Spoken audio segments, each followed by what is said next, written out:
Okay. Welcome back. All right. So we continue to attend. Yes.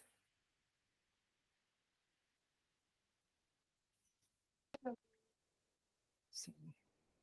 Are you able to see the presentation? Oh,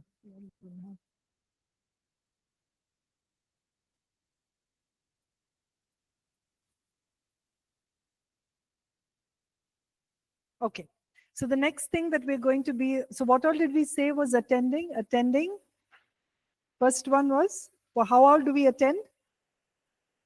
Verbally and non-verbally. Then through vocals. Okay. So 3 V's and 1 B. Verbals, vocals, visuals, and body language. So we're doing the body language now. Okay. So body language, what does body language show you?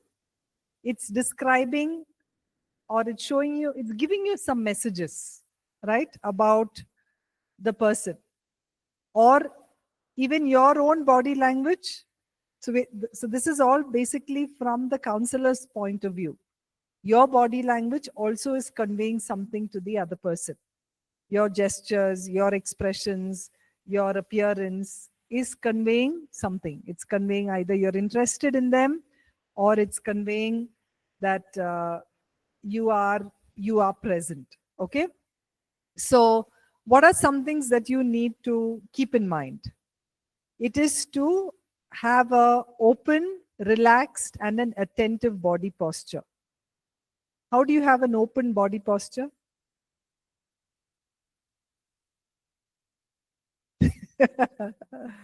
Yeah. So basically, you don't do this.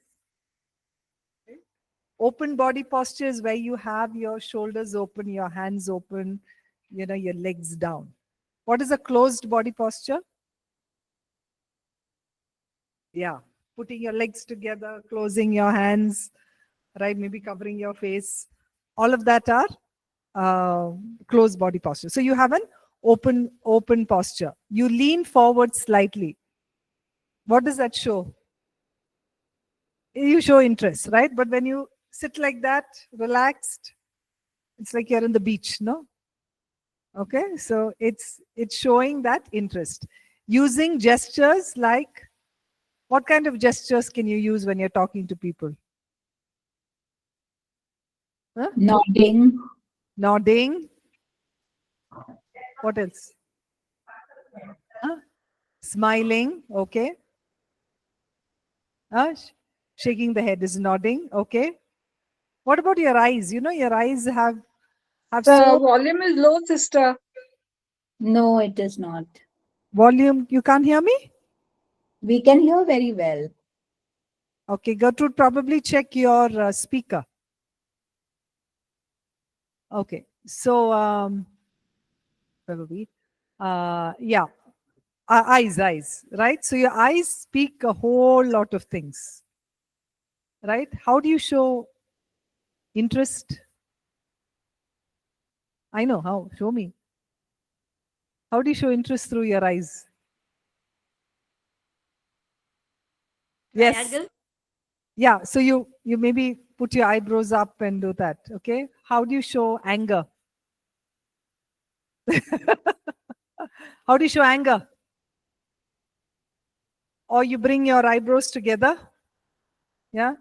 Or how do you show fear? Your eyebrows go up? Yeah. How do you show disinterest?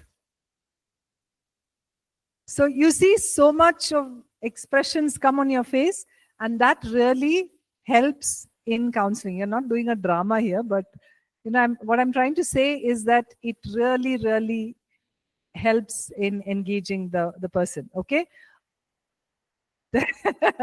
One should learn Kathakali. Yeah, so it's a practice, so it's really is. I do see that sometimes we're not used to that, but it really helps and it's something that everyone can work on to do, right? Okay, appropriate physical appearance, right? Like, so I said, you're not coming to a counseling session in your pajamas, right? You or in wedding clothes. You come appropriately dressed for a certain situation. Okay. Physical distance. It's very good to maintain physical distance. That doesn't mean you sit in this room and the other person sits there. That's not it. But at least a double arm distance is always a healthy distance to maintain. All right. That is, yeah, when you're sitting, of course. All right. And mirroring the client. What does mirroring mean? What does mirroring mean? When you look at the mirror, what are you doing? You're seeing yourself, right? So mirroring the client, it's actually you are trying to do something that they are doing, and I mean by your bodily expressions. Okay, like suppose your counselee is coming and they are sitting very, very closed like this. Okay. Now, you need to know when to mirror the client. So if you are also going to sit like this, what is it going to communicate? That you're also not interested. But at that point of time, if you can sit forward and show an open posture, they may slowly open up. All right? But there may be sometimes that you can be seated or use the posture that they're using. Maybe sometimes they're crossing their legs, so you could also cross it along with them. That does not mean that you're he crossed leg, I must also cross leg. That doesn't mean that, but it's a very subtle way of how you show that you are with your counseling. All right, so you mirror what they may be expressing. Now they're showing their hands. Maybe as a response, you could also do some part of it. It really connects the two people together. Okay. All right. Now, these are just, like I said, these are skills. Don't worry that, okay, I have not done this, so my counseling is not that way. I'm just putting out things that are important for us to remember. And you can begin this by actually doing it when you all are talking with each other, when you all are discussing things with other friends. Start doing this and you will see the difference in your connection with other people. Okay. Did someone bring up a question? Yes, Akhil. Yeah, ma'am, as a counselor, is there always a possibility that the more number of people I counsel, the more better and the more empathetic and the more realistic I also become? Absolutely. Like I said, this is a skill, no? So a skill is generally learned by doing it more and more and more. So the more that you do it, the better you become. Okay, Right? ma'am. And that's why I call us to practice and do it over here, because that's the only way that you all will learn. Right? So yes, absolutely. Okay. So something that here's an acronym for attending non-verbally. So it's SOLAR. S, to sit squarely facing the counselee. O is to have a open, non-defensive body posture. Lean slightly forward towards the client. E is for eye contact. R is for being relaxed and comfortable. Okay? So let's look at an example. Okay? So listen carefully, because you all don't have the counselor is saying, so Tina, how did you enjoy the holiday you went with your husband last weekend? Okay, the counselor is asking Tina, how did you enjoy the holiday you went with your husband last weekend? Tina, she's looking away from the counselor, not looking into her eyes, and responding in a faint voice, it was nice. Is there a mismatch in the verbal and non-verbal reactions of Tina? Yes? Okay. How will you address it? Tell me more about it. Tell me more about it. Okay. Now, I know we haven't gone to the skill of responding, but over here, there is something you have observed and you want your counselee to think about, not about your observation, but for the fact that something doesn't seem right. Right? You want to bring across that message to your counselee that it doesn't look like something is right, and I am interested in knowing more. So yes, tell me more about it, tells you, gives you that, but it may not have communicated to your counselee that that observation has been made. So how would you bring about that observation? Can we Yeah, say you don't seem very happy? you don't seem very happy. Okay. Maybe probably a better way to say it too. Akhil, you have something? Yeah, I guess something didn't go right. Okay. All right. So Sister, can you say that? Would you like to tell me more about it? yeah, that's what I Like, said earlier, that asking yes. a question immediately um, may not help you communicate to the counselee that something is a mismatch, right? So asking a question is okay, but what you want to do is to help them to understand the mismatch that they're experiencing, right? So Okay. Daniel said your speech and expression doesn't match.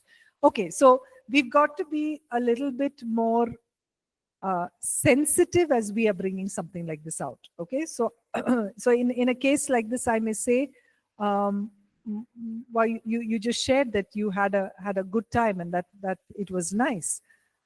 However, I sense, okay, remember you can use the word sense. I sense that all things didn't go well. Is that true? All right, so I am making an assumption.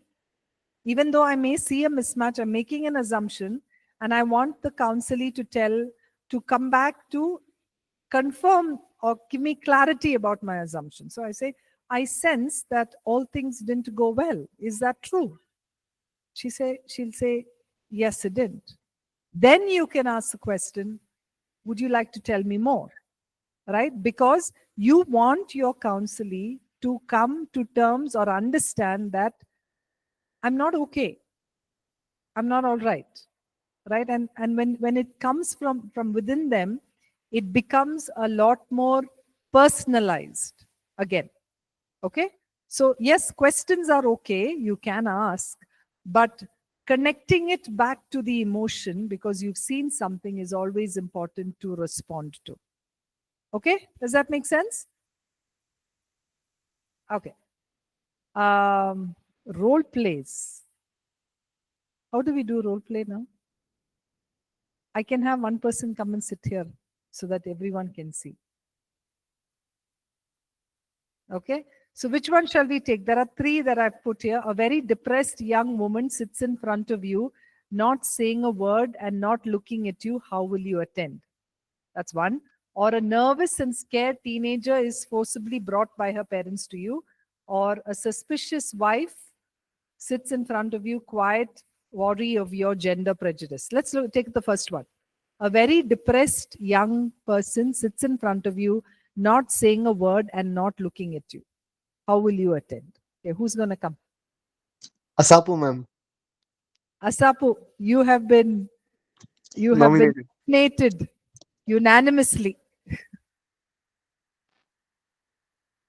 We have to do this. So every one of you will be called. Okay?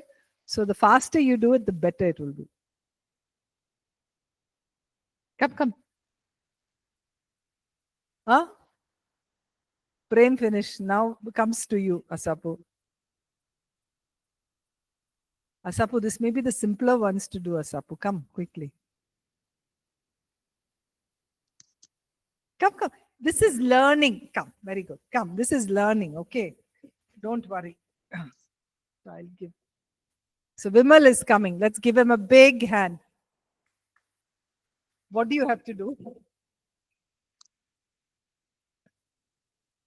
Oh, you have to give him the mic. So actually, someone else can be the other person who is one of you, the counselor. Actually, I don't have to be here. One of you can be the counselor, the other can be the counselee. He's the counselee, so the counselor has to come. Come. It's a learning. Come.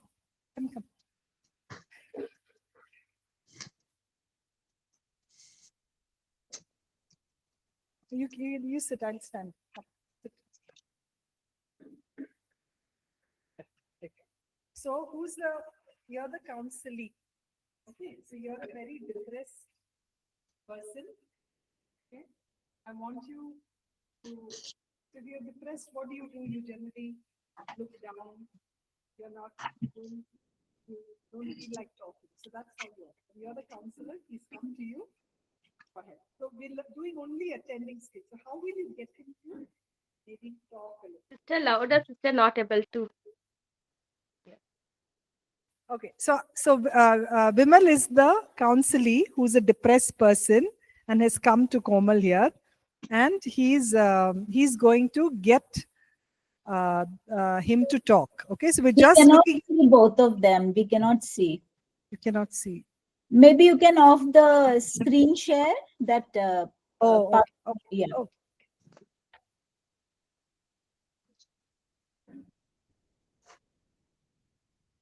Is that better? Can you all see now? Yes, sister. Okay. All right. So we're just doing attending skills. So I want you to observe Komal on how he is getting Vimal to open up. All right. This is not about solving his problem. It's only about learning how to attend. Okay.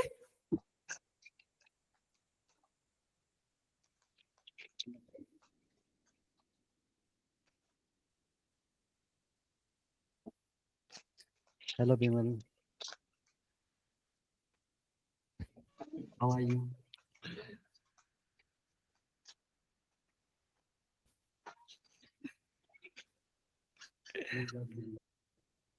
Sister, the volume is low. Speak into the mic. Start again. Start again. Hello, Bimal. How are you? Hi, I'm better. I'm depressed. Okay. So I sense that something is wrong. Yeah, something is wrong in your life.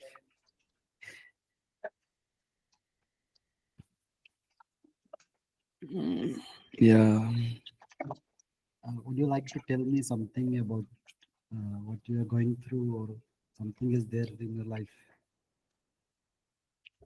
I'm going through so many challenges which I cannot face anymore.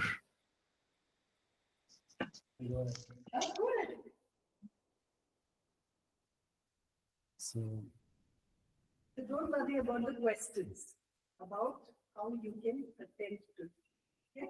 How you can express or show that you are interested in what you do, more than the question. The questions you should ask, but more than that, focus on that.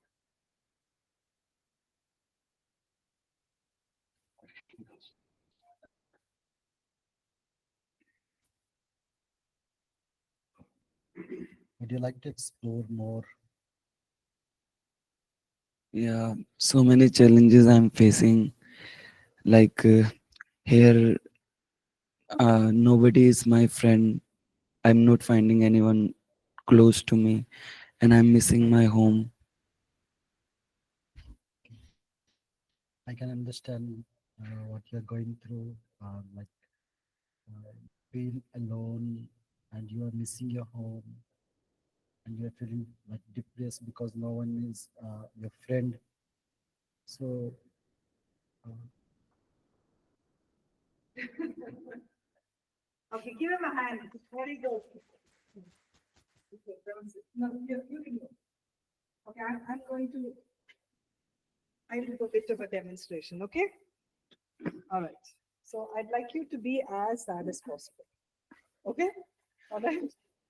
But you can make some comment. Okay? Hi, Vimal. Hi. It's good to see you here. Thank you for coming. I know it seems a difficult challenge for you to come, but you've taken the courage to come here. Thank you so much. Yeah? Thank you. Yeah. Where do you stay? I'm here in Hegdenagar. In Hegdenagar. Okay. Do you work, Vimal?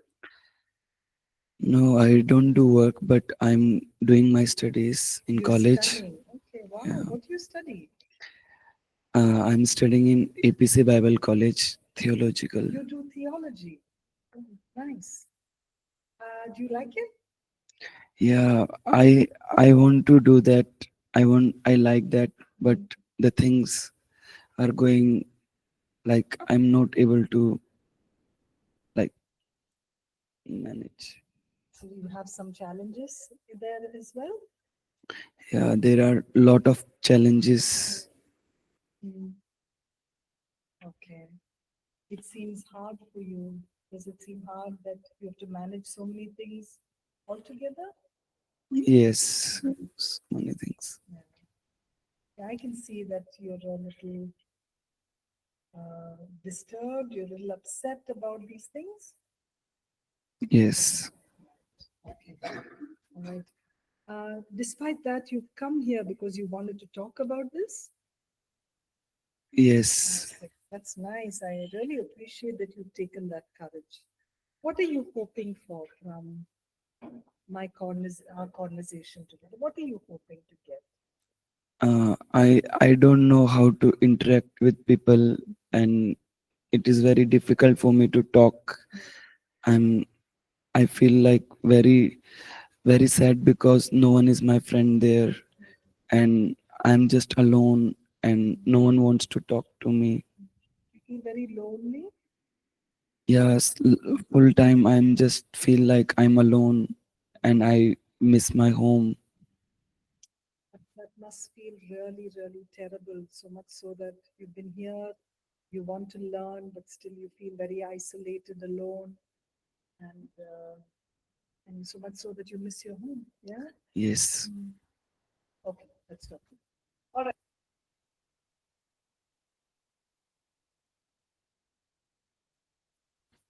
What did you feel about your counselor talking to you to open up? Yeah, I feel very good. Like it is not like disturbing, but I can tell more. Okay. All right. What did you know? You came with something. The very fact that I did not hit at that, but we spoke about other things first, right? I asked you what you're doing, where are you from, all of that. What did it make you? Did it help to comfort you into talking about something, or did it make you anxious? Like it helped me to tell about what I'm having in my heart, Okay. the pain and all. Pain, that's there. Yeah. Okay, great. Okay.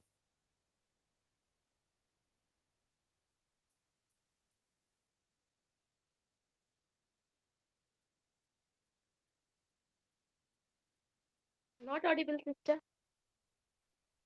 Sister, not audible. Can you hear me now? Yes, sister. Oh, sure. Okay. So what did you all observe?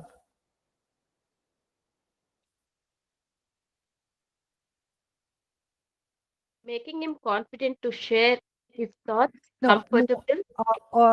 what did you observe in the counselor, not the counselee? What are some of the things that you learned right now you observed in the counselor? You were saying the tone. Okay. What else? The first counselor, the acting one, seemed not confident, smiling too much, fidgeting too much. Yeah, the poor counselor was put on the spot.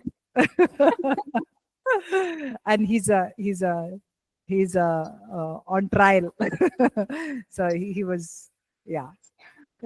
But Komal, you did a good job, and I want you all to come and feel what it seems like, because until and unless you don't know what to do is only when you'll begin to think, right? Okay, yeah. What else did you observe about the counselor? Trying to make an eye contact. Eye contact. Yeah, the counselor was constantly making an eye contact. Okay, what else? Short verbal affirmations. Even when I'm looking down and like I don't want to tell much, but because you are looking at me and you are looking at me continuously and you are speaking in a loving way. Okay. So I felt like I can share Yeah. the things. So just through maybe the tone and the eye contact, you felt you were in a place to share. And the way of speaking. The way of speaking. Okay. All right. So I want you all to focus a lot more, not on what I said, maybe what I said is because of my experience. I know how to do it, but more on the expressions like I did use nodding, right? Facial expression. I don't know if you all could notice, but when he was saying this thing, when he said, okay, I'm in the Bible college, sense of excitement, all of that really matters to get the counselee to share a little bit more. Okay. All right. Okay. Let's move on. There are a couple more things we need to finish.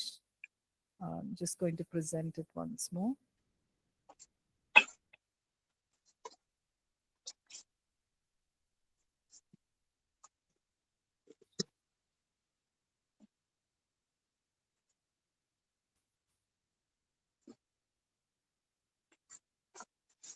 Okay. All right. So the next one we spoke about, we did attending by nonverbal and verbal. Now we're going to do attending by listening. Okay. So attending by listening, very simple. It is the ability to attend to what the client is saying. You're attending to what the counselee is saying. Now that's what attending means. So what's the purpose of listening actively? It's to let your counselee know that you are listening and understanding what they are saying. Okay, so and a mistake that often we make, and generally when we are new counselors we make, is I understand what you are saying. And actually you really don't. Okay, so when someone is telling you something, the first thing to say, I understand what you are saying, is a premature sentence that really doesn't. How do you actually understand what they're saying? You remember we spoke about frame of reference, getting into the frame of reference of your counselee. It is putting yourself in the shoes of the other person. So Vimal was talking about, I'm in the Bible college, and he said, I have challenges, right? Now, he just said, I'm in the Bible college and I have challenges. And I say, I understand what you're saying. What did I understand? Nothing. Nothing. I actually understood nothing. Right? But we tend to say that, I understand what you're saying. Right? So in order for us to be listening attentively, we should be very curious to know not just what his challenges are, but what those challenges mean to him. Right? So if you follow back with my conversation with him, he said, I have a lot of challenges. So then what did I didn't ask him the question, so what are your challenges? So I said, it seems like you're bogged down, or you're quite confused or quite disturbed by your challenges. I said only that. He said, yes. And then he himself brought up and said, I am studying here. I don't have any friends. I miss my home. So he began to open up, right? So I have not quickly moved in to understand what his challenges are, but just coming to know that this is his feeling in itself helped him to open up. Okay? So you are also clarifying things that he's saying. So there may be content that is confusing, any kind of information that he's saying is confusing. So you clarify, and that's how you're listening much more intently. You're also highlighting issues by stating them more concisely, which means when he spoke about, he doesn't have friends, I said, it must be very difficult. You feel lonely. It's isolating. He said, yeah. So I'm highlighting some of those to help him and me to understand what it may be meaning for him to feel that sense of isolation. And you are checking out the accuracy of your perception as the counselor. So what you're doing is you're asking him, do you feel very lonely in the Bible college? I've assumed it, but I'm checking and trying to see if he's really feeling lonely rather than me making an assumption. Okay, so that's how I listen actively in order for me to understand what he's saying. Okay.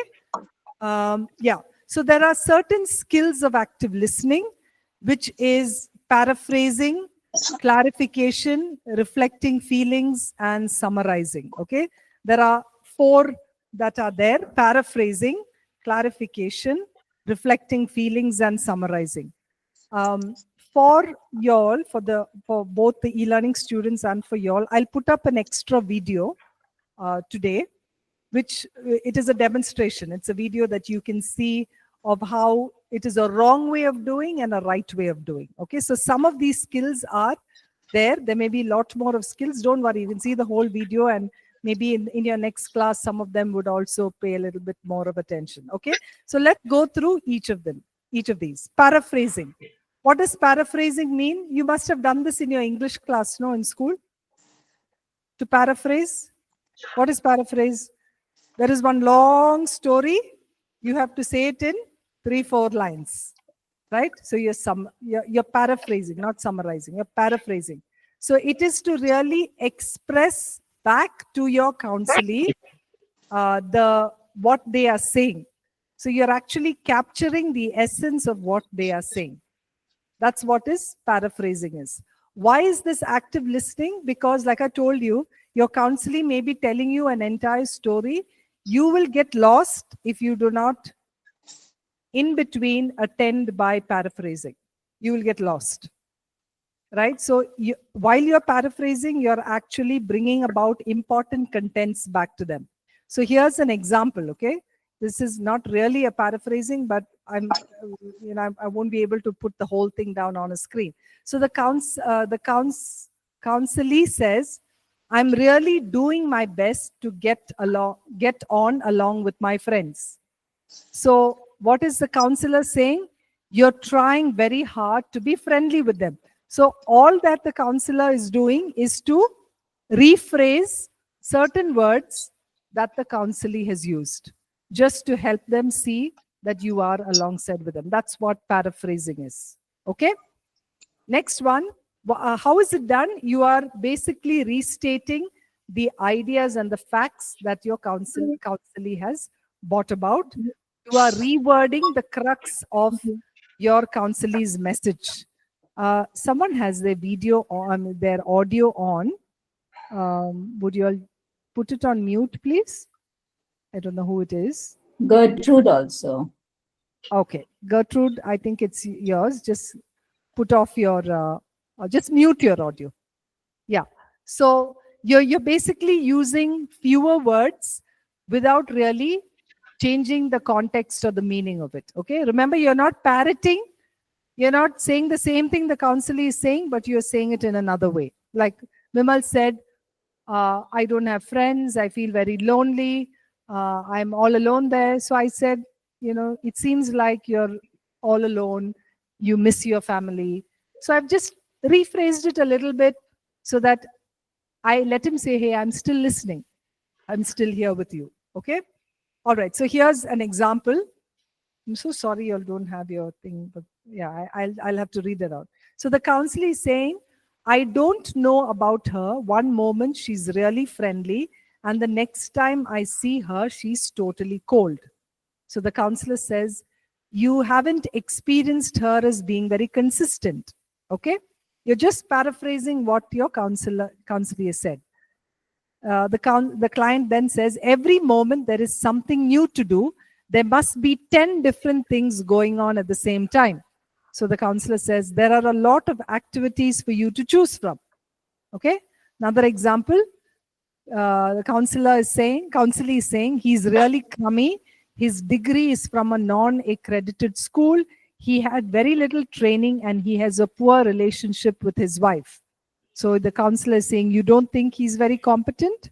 So this is paraphrasing. Whatever the counselor is saying, you're trying to reword it in a way that helps the counselor think that understand that you're listening. Okay? So that's paraphrasing. Okay, someone has to mute. Someone kindly mute your audio, please. Abhishek, sister. Abhishek. Abhishek, please mute. Thank you. All right.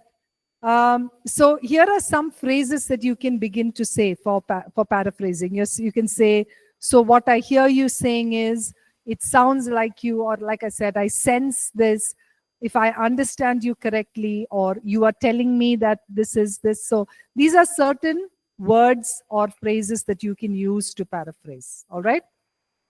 The next one is to reflect feelings. What is reflecting feelings? It's very much like paraphrasing, but here you are stating what you think the counselee is feeling. You're making like an assumption, or you're making an understanding about what the counselee is feeling. So what's the difference between paraphrasing and reflecting feelings? Reflecting feelings will be, you paraphrase it, Okay. but you say the same thing with emotions, same emotion that the counselee is feeling. Yes, so you are reflecting back the emotion that could be, that the counselee may be saying. That's the difference between the two. Students, I know you all are drifting away. Come back. Okay? All right. So the paraphrasing is you are just using different words for the context of what they're saying, but reflecting feelings is you're using that, plus you are making an assumption of what they may be feeling. Okay? So it shows the client that you have not only heard what is being said, but you've also seen the emotions that are being expressed. So you are here, you're restating their words as well as their feelings. So let's take an example. Okay? The example here is the counselor is saying, my ex-wife phoned me yesterday. She told me that our daughter is very ill after a car accident. I'm feeling very scared for her. They live in Middle East, so I'm going to have to travel to see her. And now I have been made redundant. I don't know how I can afford to go. All right. So the counselor says, so you have some bad news about your little girl who has been involved in an accident. You are frightened for her and also have worries over money now. You have lost your job. So what are the feelings that is coming about? Frightened, worry, right? The counselor didn't say any of this, but the counselor has reflected some feelings that's come out from that conversation. So the client said, yes, yes, that's right.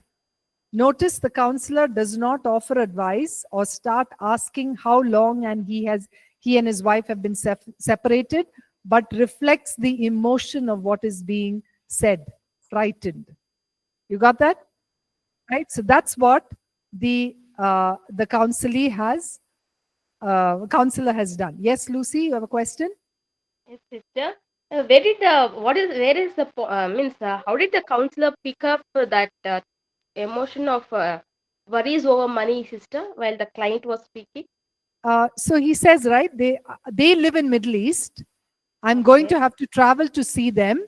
And now I have been redundant. I don't know how I can afford to go. Okay.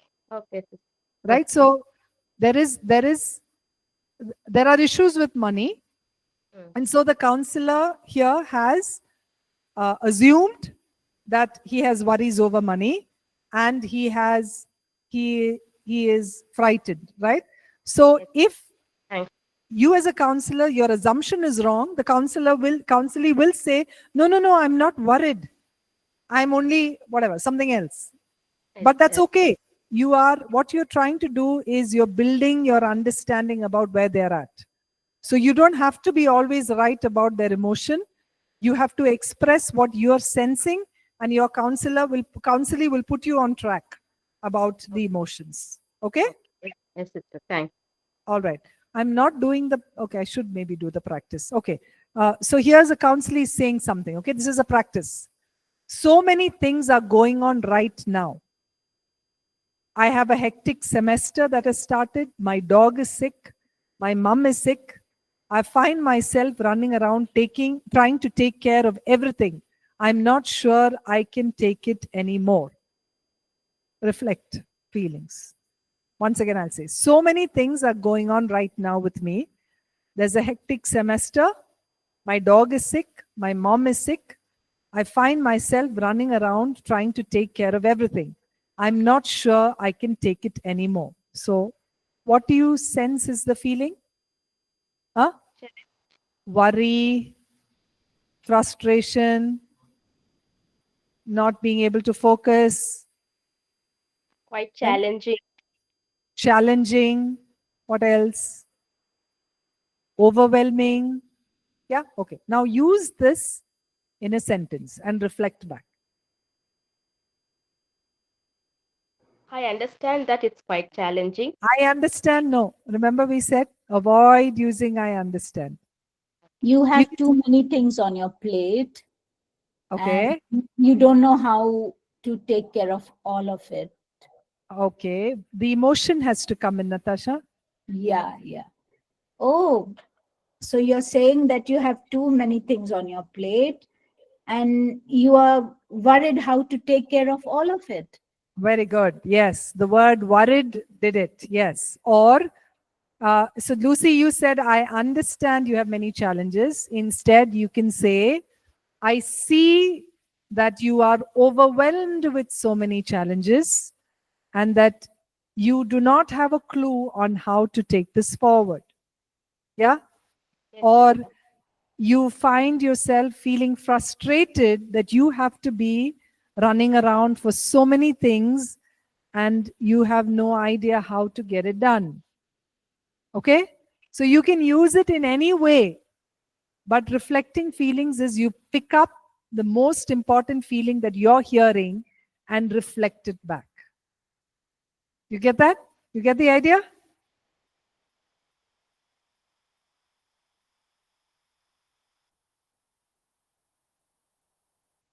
Ah, correct. Right.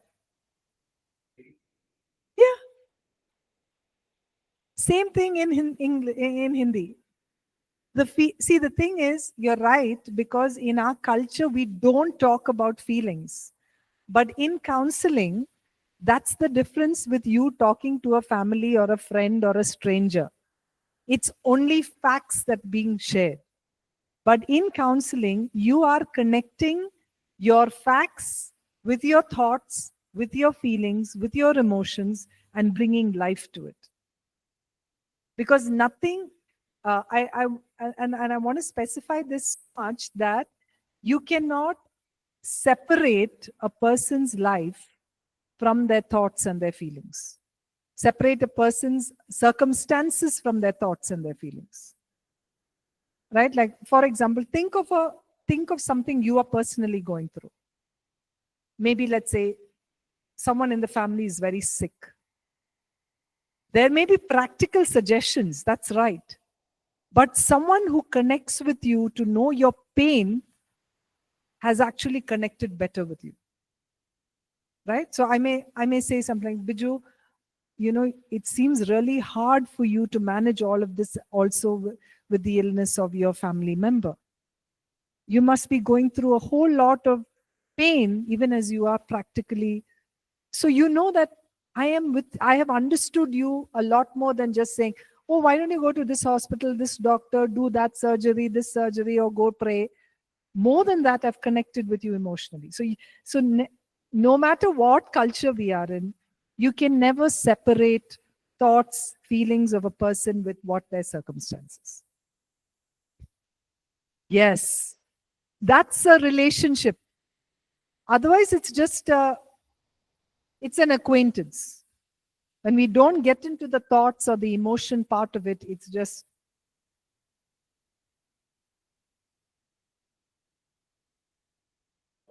So that's, if you remember the practice, the principle we spoke about, it is controlled involvement of emotions, controlled emotional involvement. That was one of the things there, right? Which is, as a counselor, you're practicing in the session to be there emotionally supportive. But when you have done that, finished it, you need to come to a place of disconnecting. You cannot take this alongside with you back home. Yeah, yes. But as a new counselor, you are going to be affected. I remember as a new counselor, there were nights I didn't sleep after talking to people, because it just emotionally gets on you. But you need self-care mechanisms. And one of my biggest self-care mechanisms was prayer.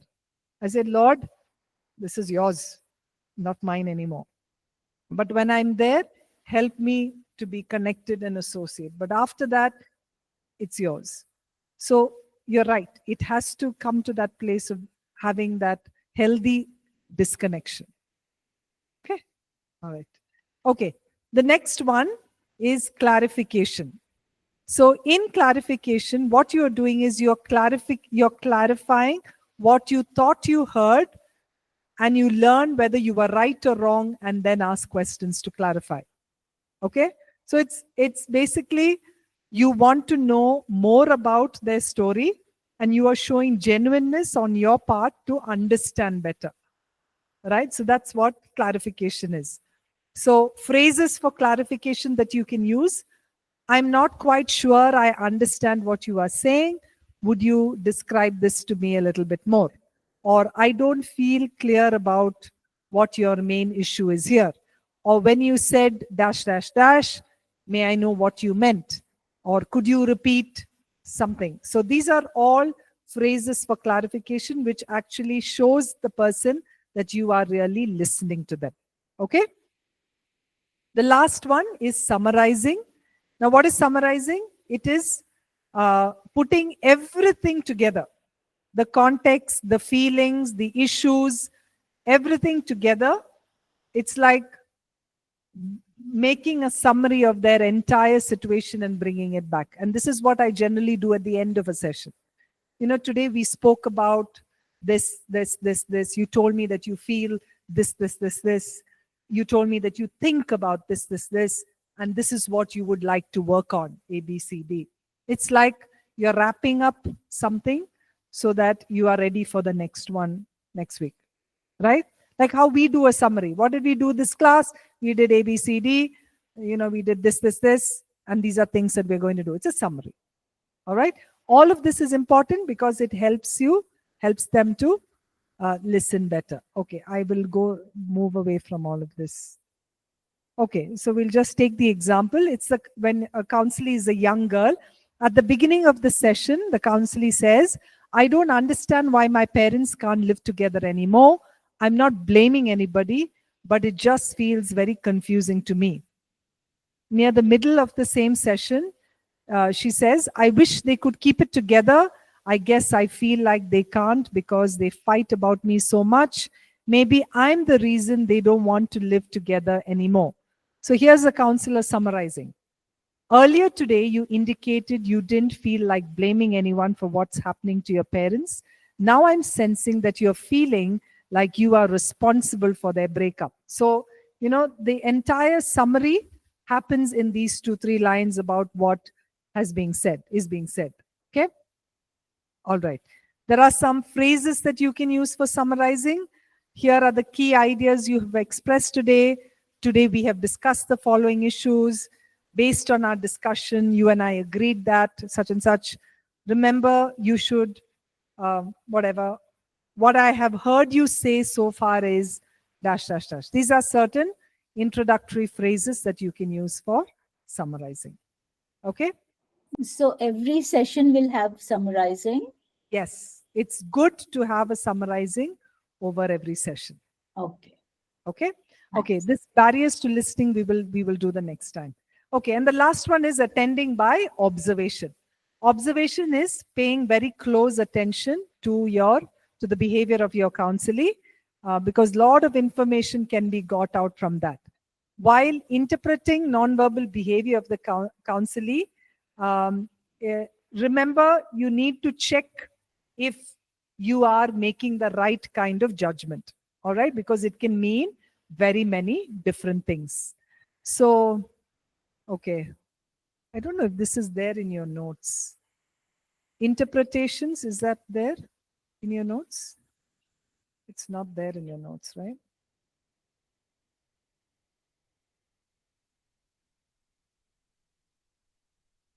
Yeah, it's not there in your notes. Okay. So, okay, I'll just take a couple of examples, okay?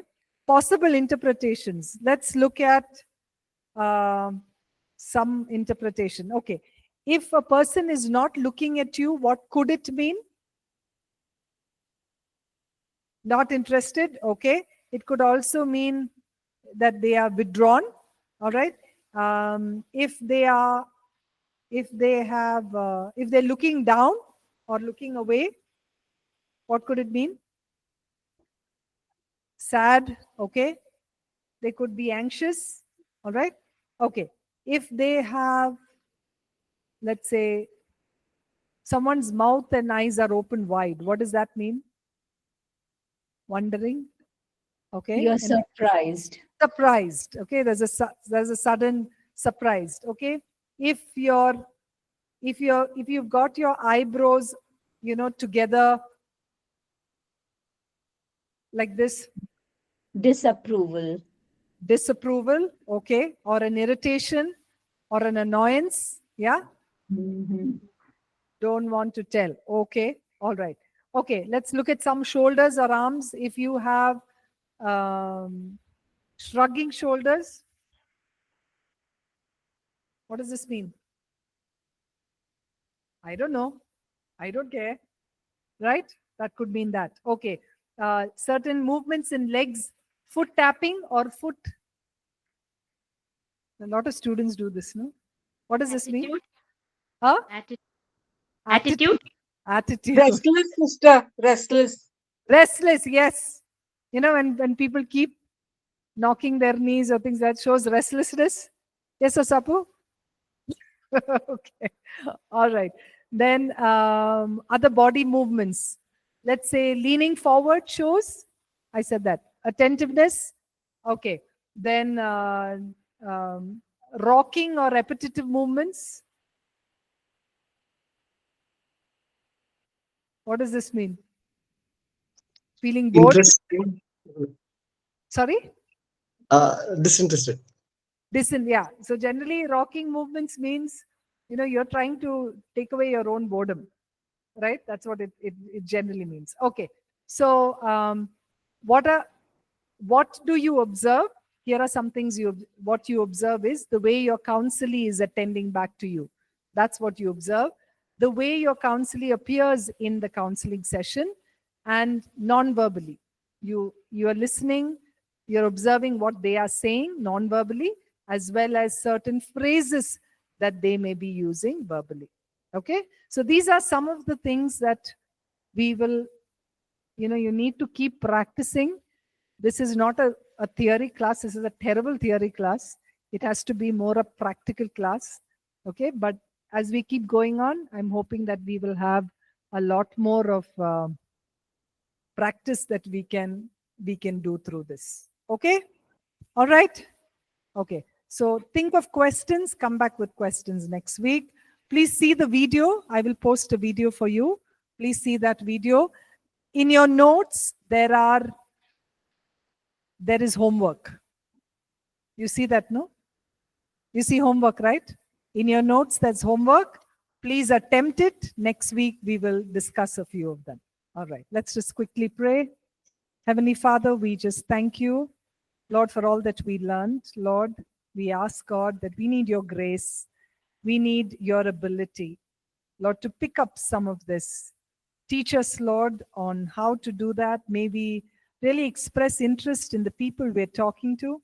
And Lord, give us the ability to attend, ability to listen, ability to observe keenly, so that others know that we are there interested in them. Thank you, Father, for this lesson. I pray, God, that you equip each one of us for good works. In Jesus' name we pray. Amen. God bless. Take care. See you next week.